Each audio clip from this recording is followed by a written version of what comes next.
You ever wondered why we spell stormed and played with an ed at the end? Why not just keep it simple and add a d? The reason we add ed instead of d is because ed is a morpheme that means past tense. I'm sharing 31 spelling rules for 31 days that explain English spelling. This is day 19, rule number 19.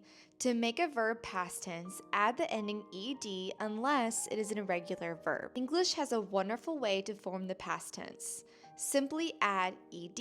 But did you know that ed can be pronounced 3 different ways? Past tense ed can sound like ed, d, and t. So let's break down the 3 sounds of ed. The first one is the one that we're probably the most familiar with, ed.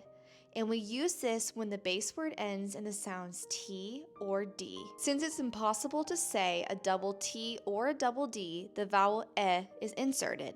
This prevents the tongue from tripping and ensures the past tense ending is clearly heard in speech. Next sound of ed is D, when the base word ends in a voiced consonant or vowel sound. Just as a reminder, a voiced sound is when your vocal cords vibrate when you say this sound.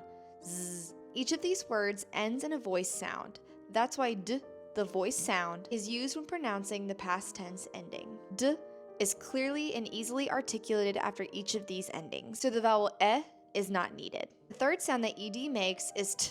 And this is when the base word ends in an unvoiced consonant. And remember, unvoiced sounds don't make your vocal cords vibrate. That's why the unvoiced pronunciation of T is used in stamped, matched, financed, and thanked. If you try to pronounce these words with the voice D, you'll find that it's really hard to switch from an unvoiced sound to a voiced sound. By looking at the final sound of the base word, you can predict which ed sound to use. Stay tuned for more spelling rules.